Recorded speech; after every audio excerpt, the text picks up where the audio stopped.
good morning, and welcome to a Thursday edition of Pot Up with Matthews in the Morning from the Crime Prevention Security System Studios. Large enough to serve you, small enough to care. We got a really good show lined up for you today. I've been excited for this one, and I know the Gator Nation has as well. Just some news and notes before we get started here. I don't know if we have some NASCAR fans out there, but last night they had a big NASCAR All-Star race and had about 30,000 fans there. I think it all went well. So that is good news, no doubt about it. Our show lined up today, we're going to start here in a minute with Coach Galen Hall. Second, Jackie Spreads is going to be interviewing Florida basketball trainer Duke Werner. But first, let's go to the Titan Tomorrow hotline. And we're joined by former Gator head football coach, Coach Galen Hall. Good morning, Coach. How are you? I'm fine. Shane. Yourself? I'm doing well, Coach. I appreciate you taking some time. You and your family staying safe? Yeah, we are. We're trying to, stay in and watch yourself. So we're doing all right. Good deal. Well, Coach, when I have coaches and players on my show, I like to go back to their younger days. You grew up in Pennsylvania. You were a quarterback.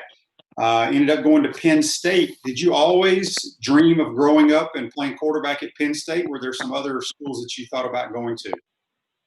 Well, really, Shane, I grew up about 35 miles from State College, or where Penn State is, and we were always we were in the western part of the state and sort of always leaned toward Pitt. So really, I had Pitt and Southern Cal and SMU and some other schools on my mind, but ended up my family was important to me, and my grandfather raised me, and I decided to stay close to home and went to Penn State with Joe Paterno was an assistant coach then. That's how long ago I went to Penn State. So anyway, that's where I ended up, and it worked out well for me.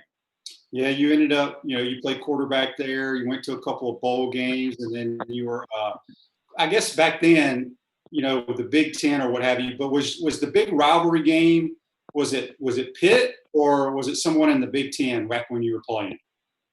Well, no, we weren't in the Big Ten, obviously. It really didn't play anyone from the Big Ten. So Pitt was our main rival, and Syracuse at that time was a national power. They had Ernie Davis and a lot of great players there in the late 50s, and Syracuse became sort of a rival for us every year. But Pitt was the one everyone thought was our big rival. So then you ended up going to play a little bit of pro ball, play for the Redskins and the Jets. Talk a little bit about your career, what you learned in pro ball before you got into coaching. Well, I think it was a very brief career, not like yours, but very brief. Year at the Redskins, year at the Jets. I think Weeb Eubank was my coach at the Jets, and it was the first year they were the Jets under Sonny Warblin. Just changed. I think it was watching Weeb and how he managed people, and just the intricacies of playing quarterback. Cleve Rush was our offensive coordinator, very good guy, but learned a lot there, and learned a lot about life living in Washington D.C. and New York at that time. We're speaking with Coach Galen Hall here on the Titan Tomorrow hotline. So, Coach, after your short stint in playing pro ball, you got into coaching. You started at West Virginia, but then you spent about 10 years as the offensive coordinator out at Oklahoma. Talk a little bit. Y'all won 2 national championships out there. But what's interesting is I want to say y'all predominantly were in the wishbone, right? Yeah, Shane, I was 2 years at West Virginia and then went to Oklahoma with a guy named Jim McKenzie out of Arkansas just after the Bud Wilkinson era came to a halt with Gomer Jones. So we went in with Jim, had some very good coaches there. Barry Switzer was on the staff. Homer Rice, who went on as AD at Georgia Tech or was there for a while. Chuck Fairbanks, who was with the Patriots. So I had some very good coaches there. Stayed there 18 years and offensive coordinator for Barry whenever Chuck left. So, and when we went to the Patriots. So we ran the wishbone, had a lot of great players through there, great running backs, great linemen, great defensive people. So very fortunate to hit the time where Oklahoma was recruiting the black athlete before the Texases were and things like that. And that got us a really big jump, and went on and had some great players with us. Was Billy Sims the only Heisman winner y'all coached out there during your time? No, I had a guy named Steve Owens, won it in 1969, was the first one when we were there. And then Billy, I think in maybe 78, something like that. But hey, I had a lot of great backs go through there. And then you get hired by Charlie Pell here at the University of Florida to replace a guy named Mike Shanahan, I believe, who went on into the NFL. When you came in to run the Florida offense, were you thinking about running the wishbone at all? No, not really. I think the thing, Mike Shanahan, Mike was my GA there in the mid 70s. So I had a little bit of relationship with Mike. Whenever Mike got ready to leave, some changes in my life, got remarried and new family and wanted to get a new start. So had the opportunity with Charlie. Didn't want to change the into the wishbone because I don't think their quarterbacks were adapted to the wishbone, the ones they had coming back. So they knew the offense. I thought it'd be easier for me to come in and learn an offense rather than change, 170 guys or, 130, whatever we had in the program. So anyway, I, adapted and learned the offense myself, and with help of the coaches and the players and everything. So I thought that was the way to go. And we had some great players on that team also. I walked into 84 and we had 7 number 1 draft choices on offense. So that always helps.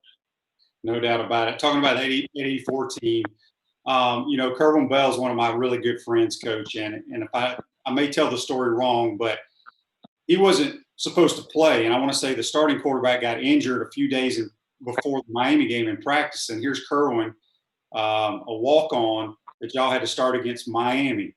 Is that the way it worked out? Yeah, that's really the end of the story. The first part of it was I came in the spring and we had something like 6 or 7 quarterbacks lined up to see who the starter was. Wayne Peace had just graduated, so they really didn't have a lot of experience. They had Dale Dormady, Roger Sybil, Donnie, the kid from Dormady was number 1. And then we had Kerwin was about 4 or 5 on the depth chart, but Charlie said he didn't want 2 senior quarterbacks. That would have been Sybil and Dormady. So we had to make the decision between those 2, and Sybil could play defense, so he went and started at safety. And Dale Dormady was the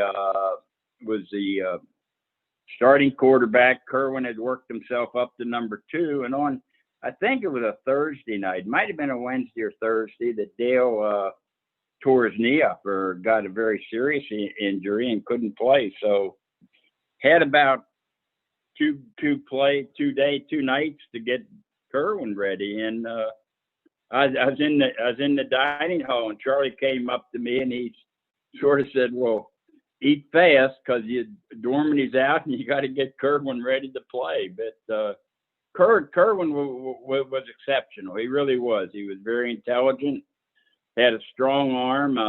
One of the things that, if you know Kerwin is, he didn't lack confidence, and which was very important at that time. So had to go down to Tampa and play Miami, which was a sort of a big challenge for us. Yeah, and a few games into the season, Charlie gets fired. Bill Carr names you the head coach. Y'all go on and beat Georgia, Auburn, FSU, finished 9-1-1, first in the SEC, and then probation hits and all that stuff. We just got a question here on Facebook Live brought to you by Meldon Law, where you matter most. Jeff wants to know, can you talk a little bit about the locker celebration after beating Kentucky to win the SEC? I probably, this seems strange to say, it was a great celebration. Didn't realize how important at that time of what the Florida fans had been through of coming close to winning the conference before, and just something would always happen to them that they didn't get it done. But it was a big breakthrough.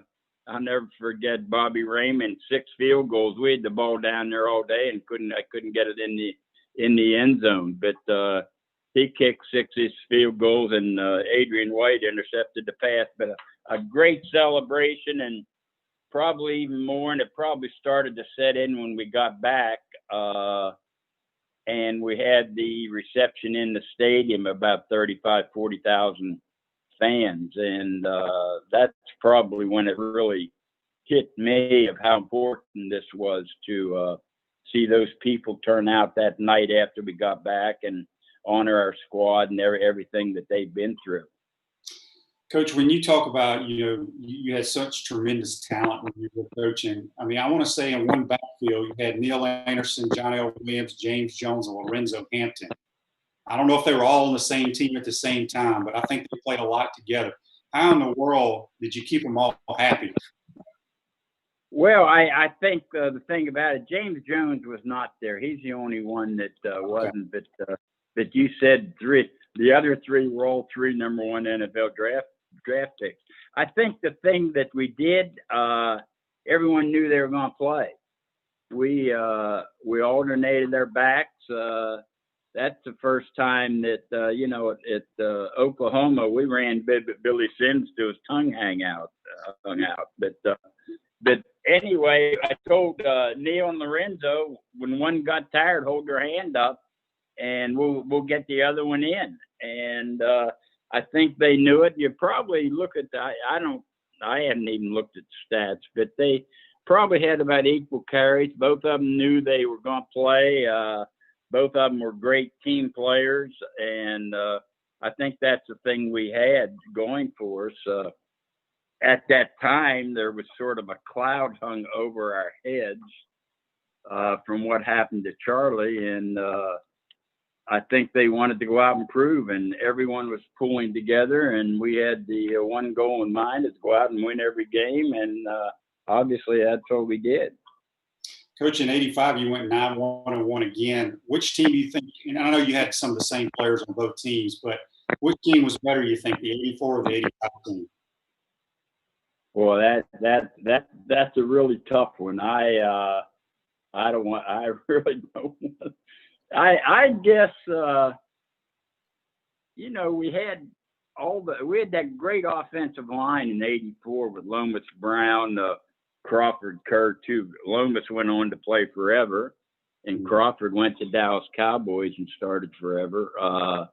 And then Billy Henson got drafted. Jeff Zimmerman got drafted.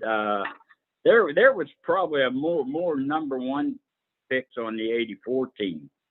But to pick between both of them, that'd really be hard to do. Coach, I got a question, and you probably don't have a specific answer, but you coached a long time at the collegiate level, and as you said, mostly at Oklahoma and Florida and at Penn State, the main schools you coached at. Can you say who was the best football player that you coached in all your time?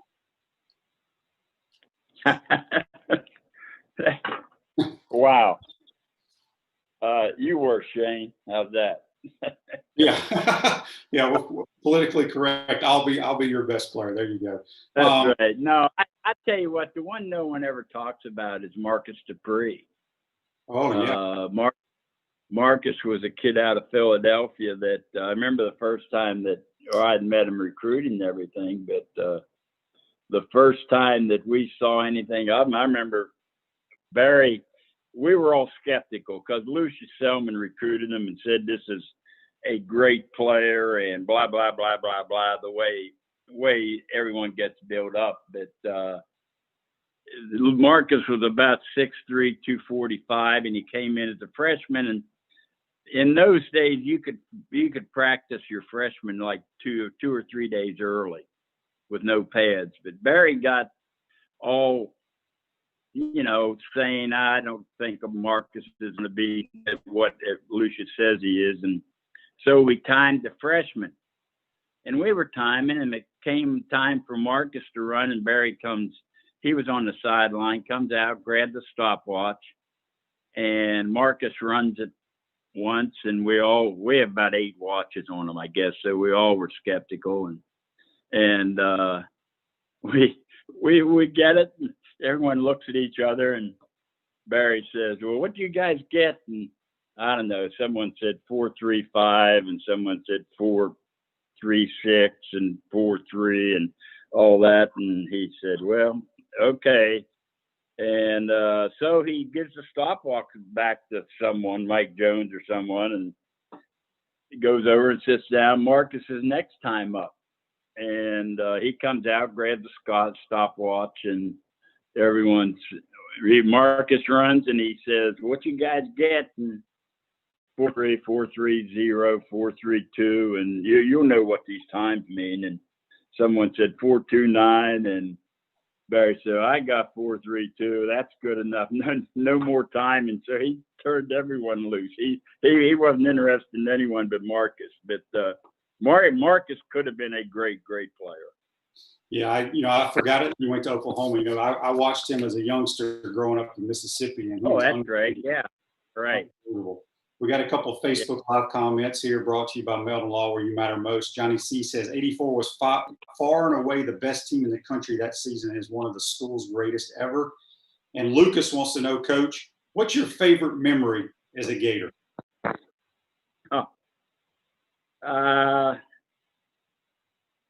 Probably say, being named head coach. I mean, it took a while. I don't think they wanted to name me head coach.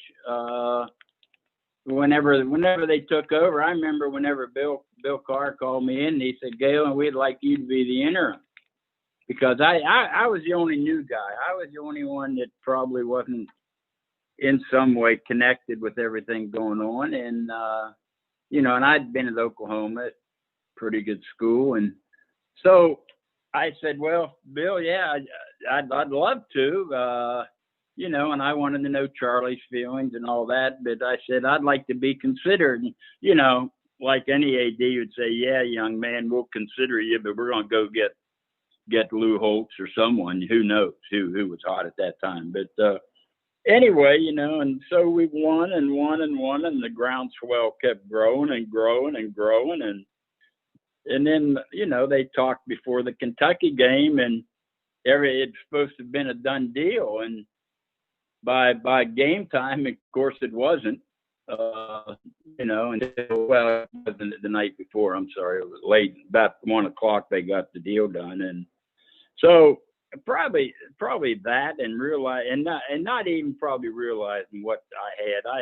Florida, Shane, at that time was just, and everyone's been quoted probably, was a sleeping giant, because there's so much talent in this state that wasn't harnessed to stay in the state and stay at the university. And Florida was such a great job, and it still is one of the best jobs in the nation. And at that time, and then realizing after everything got over of that night, but that beating Georgia when everyone didn't think we could, beating Auburn, talk about Kerwin, the game against Auburn at home, whenever he came off the bench on a bad knee and played and ran in a 2-point conversion to give us the victory. That was just monumental. I mean, as a home victory. So there's so many of them in order to name. I don't mean to ramble. You get my mind thinking about all the good times.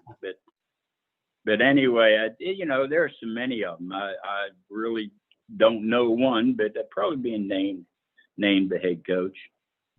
At Chris Doring Mortgage, they do mortgage lending right, helping home buyers throughout Gainesville and North Central Florida. Call Chris Doring Mortgage today at 352-244-0840. Coach, you were responsible for bringing Emmitt Smith to the University of Florida. Did you ever think, we knew he was a talented coming out of Escambia. But did you ever think he'd become the all-time leading rusher in the National Football League? Well, of course, you know Emmett. You know he had a chance. I mean, that's just the way Emmett is. Emmett set his goals to be what he wanted to be. That was one of them. And once you got to know Emmett, you never doubted anything that he probably did. And probably one of the biggest things is, when I recruited him, you say I recruited, Dan Brooks did a great job on Emmett, knowing the family and everyone concerned. But Emmett probably still doesn't forgive me. I said I'd start him against Miami, and I didn't. And I think he probably doesn't forgive me for that yet. But I thought it was the best thing to do. But third game, it was time for Emmett to play. And against, I think, Tulane, the second game, first carry, he goes 67 yards. And then we go up to Alabama, and he starts and gains like 165 yards against Alabama. So, I mean, nothing surprises me. I think probably the one thing that probably does surprise me is he's healthy. The one thing Emmett did, he took care of his body. In fact, I was with Dallas in 2002 when he broke Peyton's record. And Emmett did such a great job of taking care of his body in the weight room and his diet and his work habits that he was fortunate, and his running style kept him healthy also. We got a text on the Titan MR text line here, and this is one that I think a lot of people are interested in. Joseph says, ask Coach Hall about the 84 championship. Should it be retained? Coach, I've had, the Neil Andersons, Lomases, I've had Ricky McTeal, all these guys on that 84 team.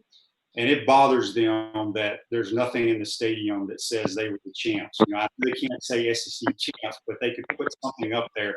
Something similar happened. We used to have the 90 up there, but we had to take 1990 now. Your thoughts on should that 84 team be recognized somewhere in the stadium? Yes, definitely. I go through the same thing, Shane. Those kids came here and competed and graduated from here and are very loyal to the university. And I think they definitely should be recognized for their accomplishments. And the same way the 90, who makes the, I don't know. I mean, I don't want to get on a soapbox, obviously. But yes, they should be. They deserve it. They worked for it. It wasn't anything they did. It was, the 90 thing. The 90 thing, they're going to blame on me maybe not being up. But I didn't do anything either. But that's beside the point. Yes, I think definitely they should be recognized. Coach, we got a few more minutes with you. You went on and you coached the Orlando Thunder. Kerwin was your coach down there. Was your quarterback with Scott Mitchell, right? Yes, Kerwin was in '92 with the World League American Football Orlando Thunder. Kerwin, in fact, the first pass in the World League of American Football, Kerwin threw, and his first pass went for a touchdown to a kid named Eric Mitchell out of Oklahoma, 75 yards. So, wow. Kerwin had a great career. Scott Mitchell also came up from the Dolphins our second year, and we went to the championship game, and then they suspended that league. That was a very good league. All these spring leagues are coming out and trying to make it, and but anyway, I had Kerwin there. Shane, let me ask, where is Kerwin now? I tried to keep track of him. Well, he was at South Florida, last year? I knew that.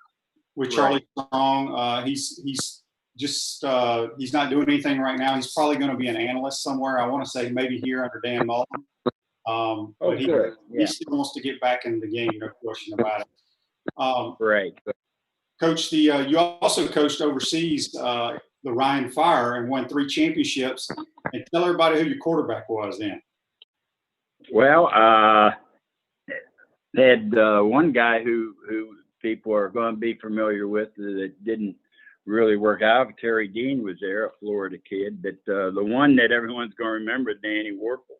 Mm-hmm. Danny came over in 2000. I was supposed to get a quarterback from the Arizona Cardinals, the big arena kid. I think his name's Cedric Bonner, and I was supposed to get him, and he decided not to come at the last minute, and I was stuck without a quarterback. So I started looking around, and they said, "Go find one, and we'll let you have him." So I forget who Danny's agent was then. So I called him. He said, "Yeah, Danny might be interested in, coming back and trying one more time." So I finally talked Danny into coming, and he went over and just lit up everything. I mean, took us to the championship, won the championship, threw something like, I don't know, 30-some touchdown passes in 10 games. I mean, he was phenomenal and took us to the championship. So, yeah, I had Danny, a great player that everyone remembers. I had him over there. And then I think he came back and went with the Redskins for a while with Steve. Yeah. And then, Coach, you ended up your coaching career at your alma mater, Penn State, under Joe Paterno. That had to be kind of cool to be able to go back to where you played to help coach. I know it didn't end on great terms, but just talk a little bit. You got to go play in the Rose Bowl or coach in the Rose Bowl. Just talk a little bit about that. Yeah, I mean, I think, everyone, I have all the respect in the world for Penn State and Joe Paterno, and for them to get back when I was there, coaching to the Rose Bowl. I had coached in a lot of bowls. I mean, Orange and Sugar and, Fiesta and all that when I was at Oklahoma. And in Florida, we went to a couple lesser bowls. But anyway, so I take that back. I know whether any bowl is a lesser bowl. I mean, less money, but still a reward. But anyway, going to the Rose Bowl and competing out there and just to say you're there, because it's a fabulous setting for anyone that hasn't been there. It's a great setting. So enjoyed that trip very much, except for the outcome. But that's beside the point now. Right. Well, Coach, let everybody know what Coach Galen Hall's up to these days. Just taking it easy, loving life. Just taking it easy, loving life, playing golf, and enjoying myself. We're living down here by. Right above Claremont in Florida, and I love Florida. I like to get back to Pennsylvania, but the winters are too harsh up there for us now. No question. Well, Coach, really appreciate you taking the time to join us today. I know a lot of Gator fans we're looking forward to hearing from you, and maybe one day we can get that '84 team recognized in the stadium. And but be safe, and we'll talk to you soon, Coach. All right. Thank you, Shane. Tell Kerwin I said hello if you would. I will. That's Coach Galen Hall joining us on the Titan MR hotline. Hey, folks, at Center State Bank, we put business first. We're the largest community bank in the state of Florida, and understand that small businesses need a community business partner that they can rely on. Center State has 5 convenient Alachua County locations to serve you better. Center State Bank, member FDIC. We're going to take our first time out of the program. We come back. Our man Jackie Spreads, brought to you by Peachland Dentistry, is going to have Gator basketball head trainer, Duke Werner, here on Pot Up with Matthews in the morning. We'll be right back. Time out! Time out! Hey! Time out! Time out! Time out! There we go. Good. We want to take this moment to thank all our sponsors who keep the show going and pay the bills. Let's give them something to cheer for now. Our Gridiron sponsors are Crime Prevention Security Systems, large enough to serve you, small enough to care. Titan MRI, Gainesville's only locally owned and operated MRI facility. Area Rug Masters, your #1 choice in Gainesville for all your area rug cleaning services. Meldon Law, where you matter most. Peachland Dental, Gator Nation's first choice for dentistry in Port Charlotte. Bob in trouble, gets ready to fall. Big hit. Our touchdown sponsors are Campus USA Credit Union, Celebration Point Town Center, The Digital Mortgage Guide, Adams Ribs, Gator Dominoes, Celebrate Primary Care, Center State Bank, Gator Bait Media, Davis Gainesville Chevrolet, Miapa Latin Cafe, Gators Dockside, Aikido America Martial Arts and After School, Doreen Weeby Realtor, Caldwell Banker, MM Parish. Radware, Style Cuts, Rap Spot, Ironwood Golf Course, TB Financial, Chris Doring Mortgage, Meadowbrook Golf Course, Darshakow Insurance, MB Listings. and Pomodoro Cafe. If you are interested in promoting your business on this show, you can visit our website, potupwithshane.com, and click on the advertise button or call Freddie at 352-284-3733. Again, thank you for all the great businesses that support this show. Please remember, if you like what we are doing here, thank our sponsors and support the businesses that support us. He's looking, still looking. He's going for the end zone. He's got a touchdown.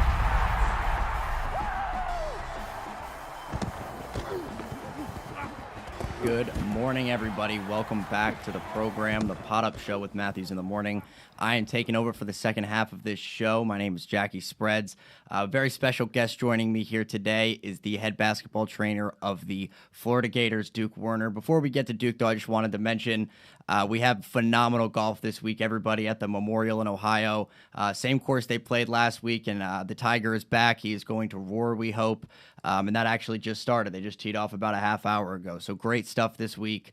If you guys want any betting tips, anything, want to know what I'm playing, get at me at jdaily41 on Twitter. But without further ado, we welcome on the head basketball trainer, Duke Werner. How's it going this morning, Duke? Hey, Jack. Going good, man. Thanks for having me. Appreciate it. Yeah, thanks for coming on. I understand that this has been a little bit of a whirlwind for you. Being in the medical field and the sports field definitely is an ideal prospect for this show right now. Take us through, how the last 3 months have been for you, dealing with all this COVID. Well, Jack, it's been an interesting time for sure. It started back in Nashville, for me, at the SEC basketball tournament, and we're sitting there at pregame meal, getting ready to play Georgia, and they tell us that the tournament's been canceled. So as you can imagine, there for our team and our staff, that was a defeating blow to those guys. And then that was in the morning. I think we were playing them at 1 or 2. So we're basically having a breakfast, pregame meal. And then by the end of the day, when we were heading back to Gainesville, we had found out that they had canceled the entire NCAA tournament as well. It's kind of where it started. Yeah, it's a wild turn of events that happened there, because as I'm sure you know, that Big East tournament was going on. We had a St. John's and I believe Rutgers game get stopped at halftime, and the SEC tournament didn't even get going. We obviously had the ACC starts a little earlier, so they actually had guys already advancing through. Could you take us through kind of the scene after everyone realized that the entire season was canceled? Was there any kind of denial, hanging on for hope? Because Florida was going to be a tournament team. They were a popular pick to make a run. Just take us through how the scene was when you guys found out it was over. Well, like I said, Jack, it was just a defeating moment for everyone. At that point, when Coach White kind of told our team, that we were done, the first thing I think everybody felt was, kind of just a really, really bad feeling for Kerry Blackshear, for our seniors, knowing that, we're getting ready for the most important and the most exciting part of our year, and it was gone. But for Kerry, he was our lone senior. That was it. Right. College basketball was over. And it was hard. It was really hard for him. He's such a good guy and just an outstanding person that, he didn't say a lot, but you could tell he was hurting. For the rest of our team, Jack, to be honest with you, they were upset, but they knew they could come back. They knew they had other years and other days on the court for the Gators, and Kerry didn't. So, I think that was the for the seniors, and for seniors across all the sports that got shut down. My heart really goes out to those guys, because that's the best time of the year. It's just the best time of the year for the fans. It's the best time of the year for the teams to get to be able to play in those tournaments. And like you said, we were going to be an NCAA tournament team, and to have that taken away was hard. But we also, we have good guys, and I think they understood the what was happening with the pandemic, and they just kind of moved on. Right. And you have to move on at this point. I mean, for the last 3 or 4 months here, all we've been saying is, this will end eventually. It's only temporary. But that being said, it's extremely important that we follow correct protocols and, social distance, flatten the curve, whatever it may be. How is the Florida basketball program in the recent months? I know the practice facility opened kind of recently. What kind of protocols have you guys put in place to keep these guys safe? Well, we have I am the director of sports medicine. So I've been in, my colleague Stacy Higgins and myself have put together all the protocols for all sports. And, as far as basketball goes, we were going to have those guys come back at the end of June, go through their COVID testing, physicals, and get them back in the weight room and get them back on the floor. We decided at that time, because of the spikes in positives in our community there mid-June to late June, we pushed that back to the end of July. So our guys aren't even back on campus yet. They will be reporting on July 26th with the hope of getting their testing and physicals done to start, there at the beginning of August. But as far as putting procedures into place, it's been a whirlwind. It's athletics. It's right now, it's not like it ever has been in our history. We got football back going there on June 8th, and just what the procedures that we have to do just to get them to lift is it's crazy. So I'll just walk you through kind of a workout for our guys right now, football wise. Please do. So for one thing, we moved our weight room into the indoor practice facility. So we're not even working out over at the stadium. We moved it into the indoor because of the people may or may not know, but there's a bunch of like garage doors on the side where you can open it up. So it's almost like we've created an outdoor space within an indoor facility. So that's where our weight room is. When these guys come in to lift, they first go through a hand washing station. They're all masked. They wash their hands. They come in. There's a check-in table where there is a 5-question questionnaire that they have to fill out, basically a symptoms checklist, basically is what it is. Mm-hmm. They take their temperature, then they're placed in kind of a holding area, using 6 feet apart, creating the social distance part, and then we have our weight room basically stretched out across the 100 yards of the indoor, and then they go and they work out, with basically 20 feet, 25 feet in between the different stations of the workout that Coach Savage has for them. Once they're done with that, they kind of go out a different door. We've given them, because there's no locker room usage at this time. Mm-hmm. So we've given them 3 sets of gear.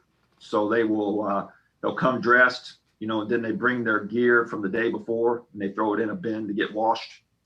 So when they're done, they kind of drop their water bottle in a bin. They grab a new set of gear for the next day, and then they just kind of go on their way. So what we have known for the history of sport is not what we're seeing right now. And what we're having to do with precautions, there's a lot to it now that we haven't had to do. Yeah, and I mean, it's just so strange that all of this is happening, and just to get a workout as a Division I athlete, you have to go through all this procedure. I just never really understood right now how we're planning on playing a sport like football. If these guys can't even have a regular workout next to each other, how is it safe for them to be, colliding at the line of scrimmage and just playing the game of football. I mean, there's just so much contact. We have a question here on the Titan MRI hotline from our friend Todd Sheely. He says, my man Duke has been a part of Gator sports for over 25 years. He wants to know a few of your fondest memories from Gator athletics. Todd the Bod. That's great. That's great. Fondest memories. Obviously the 2 national championships in basketball are always going to be the fondest memories. I was with baseball before basketball. We went to 2 World Series in Omaha. That was great. But you know what? When it all comes for my day to retire and get out of here, it'll always be about the relationships that I've built, through starting my 27th year now. The relationships with our athletes, with our coaches, the other people in the UAA, it's a great place. And you hear it a lot, but I think it's true. I think that the friendships, the relationships I've made through the years, will always be number one for me. Yeah, it's something to be said. I mean, the cycle of people in and out of Florida. I mean, you look at Jeremy Foley, who's come and gone, and the new ID is phenomenal as well. And obviously, Coach Donovan and Mike White are both great coaches and people. So, very fortunate for what we've had here in Gainesville in terms of the staff and the athletics. I want to tell you guys a little bit about wrapspot.com. Refresh your vehicle and your brand with a vehicle wrap from WrapSpot. July is your lucky month at WrapSpot. Mention promo code Shane and receive 13% off of your vehicle wrap. Visit them today, wrapspot.com. Duke, I wanted to mention a little bit about the history of Florida athletics, because you've been here for so long, 27-year tenure now. Could you take the viewers through a little bit how Florida was 25 plus years ago to now athletically? For one, it's gotten a lot bigger, Jack. A lot bigger. There's I don't know this for a fact, but I feel like as far as just employees and the amount of staff people we have now is probably doubled, it seems to me. It's crazy because a lot of the faces are still the same that were here when I started. But then there's obviously a lot of new people. I think the changes in facilities, has through the years has gotten better, a lot better. It's changed a lot. But all athletics has changed, in 5 years across the board. It's Florida. I think the size of what's happening now with basically the industry of it all, the money that's involved now through different aspects, it's changed a bunch. But with all humility, the one thing that hasn't changed is the Gators continue to win, in all sports. Yeah. And that's one thing that hasn't changed in 27 years. And I don't think it's going to change. Let's hope. But there's a lot of work from a lot of people that have gone into that. And it just doesn't happen through osmosis. Right. I feel like as a collection of head coaches that we have the best anywhere. Our administration is unbelievable. Scott Strickland has came in for a legend and done an unbelievable job. So supportive of everyone here. It's changed, but the Gators are still winning, and let's hope that continues. Yeah, and I don't see any stop in sight. I mean, the football program is only getting better. The basketball program has been consistently at least decent. Obviously, we have years where they're very, very elite. But this year, we were looking probably from the 7 to 10 seed range. That's still very good in terms of how many Division I schools there are out there. In terms of you mentioned Scott Strickland, I saw that he actually had a positive test for COVID earlier this week. What happen with that when you have a guy that tests positive going forward, any player or coach or anything? What's the procedure with a quarantine or what is the plan there? I can't speak for Scott's case there, Jack, but I know for our athletes, what happens is there's obviously a test that takes place. Once that test comes back, if it's a positive case, the interesting part of it is that positive case is immediately sent to the Alachua County Health Department. And then the health department has a tracing program that they have for all the community and the citizens of our county. Mm-hmm. The tracer will call the individual who tests positive, basically have an interview with them, and go through all the people they've been around. So it's almost an interview to see what they've done since they felt like they had symptoms. So, in our case here, the positive case will isolate for 10 days. The close contacts that the tracing department determines, they'll have 14 days in quarantine. And that's all done through the tracing department, the tracers from the health department with the athlete. So whoever the athlete tells the tracers that they've been in contact with, the tracers then will call those people and talk to them. And then, it usually kind of stops with them with a 14-day quarantine. But to be honest with you, Jack, that's been the most frustrating part of this is not the procedure, but the way that can decimate a team really quickly. Mm-hmm.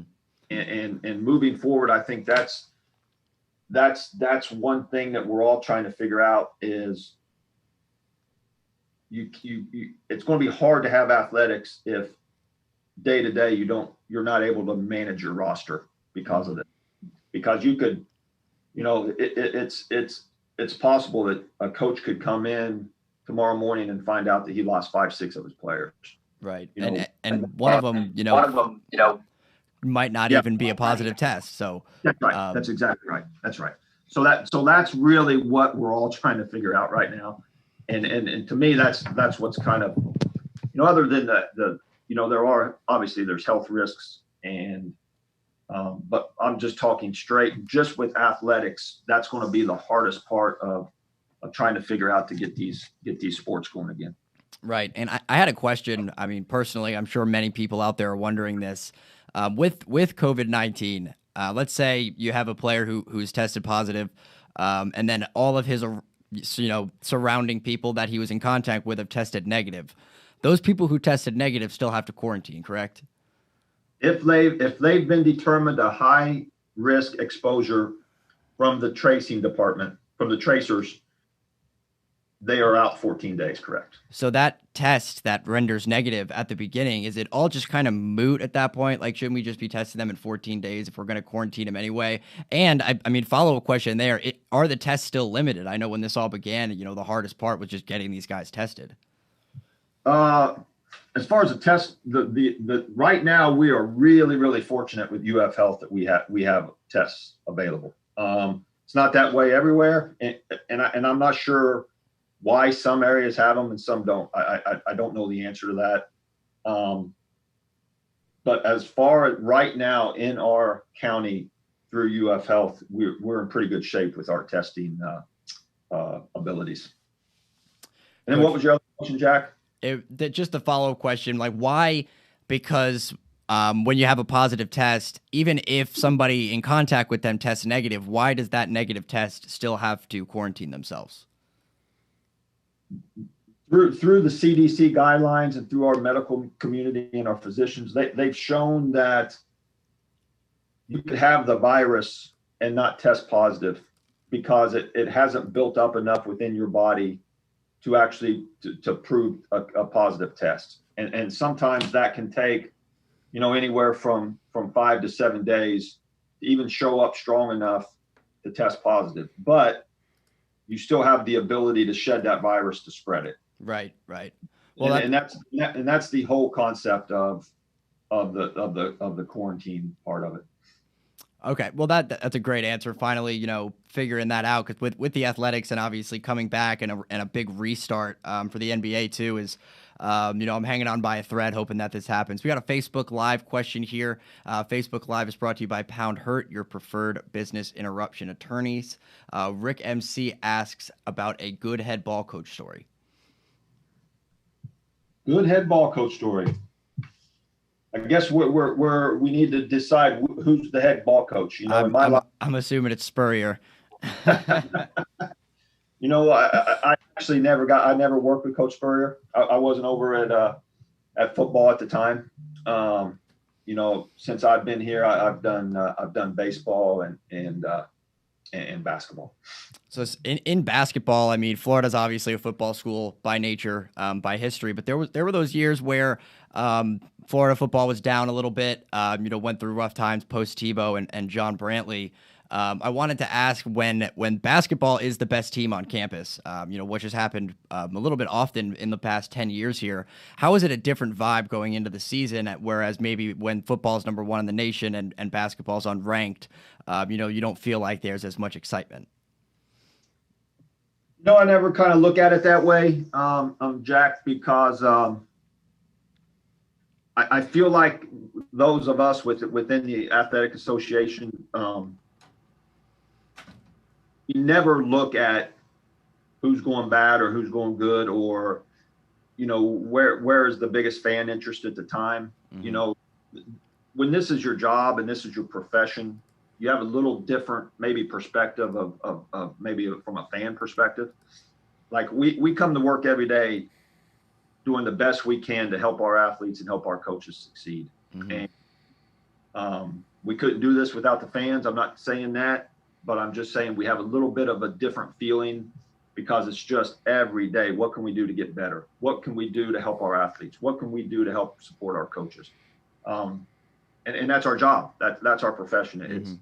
It's no different than, you know, the other people with different professions that go to work every day. They you know, they work, they do their 8 hours, and a lot of fans get their relief and get their social part of their life through sports. Well, you know, for us, sports is our life. That's our profession. And we really never look at it that way. It's just, how do we get better every day, and how do we continue to improve? Right. And part of getting better and your profession is, you know, keeping guys better and keeping them healthy. I know that this is more athletic than COVID. How is it going to be more difficult keeping these guys ready to go and you know, in shape and their bodies healthy and stretched out with all these other protocols to worry about? It's funny you ask that, Jack, because I've kind of been on my soapbox here the last week about this very thing. You know, we on campus right now, we have football, we have soccer, we have volleyball, we have some men's tennis, we have some swimming, we have some gymnastics, we have track coming in here in a little bit. We have basketball teams coming into the month. The one common denominator of all of our athletes at this point is that they do not look like they looked in March when we left. You know, they've lost muscle mass, they've either gained weight or lost weight. You know, reports from our strength coaches, you know, strength is down, balance is down, agility is down. And if you look at it, these young men and women have lost thousands of hours in the last 4 months of workouts, of skill work, of everything that goes into their sport. And at this point right now, they're not ready to play, even if we had a game coming up. And we really, as a staff, really need to bear down here and understand where they're at this point and what they have to do to move forward, you know, to be able to compete, not only for the product on the field, but for their own health and safety. You know, most of the things we do here is to try to prevent things from happening. And we've got a little ways to go, in my opinion, and it's not the fault of the athletes. Obviously, stuff's been shut down. You know, they haven't had gyms to go to. They haven't had weight rooms. They haven't had skill coaches. They haven't had strength coaches. Mm-hmm. So what they've tried to do is, you know, do a lot of body weight stuff and do the best they can at home. But these guys are operating at a high level athletically, mm-hmm. and they're not there right now. So got a lot of work to do. Coach, Duke, I hope that, you know, you guys have a smooth transition back into the season. Unfortunately, we are out of time today. I thank you so much for joining. And again, best of luck getting these guys ready, and go Gators. Thank you, Jack. Good seeing you, man. Yes, sir. You too. We are going to cut to a short break now. We got to thank the sponsors who make this wonderful show possible. We will be right back with our This Day in Sports. Timeout! Timeout! Hey, timeout! Timeout! Timeout! There we go. Good. We want to take this moment to thank all our sponsors who keep the show going and pay the bills. Let's give them something to cheer for now. Our gridiron sponsors are Crime Prevention Security Systems, large enough to serve you, small enough to care. Titan MRI, Gainesville's only locally owned and operated MRI facility. Area Rug Masters, your number one choice in Gainesville for all your area rug cleaning services. Meldon Law, where you matter most.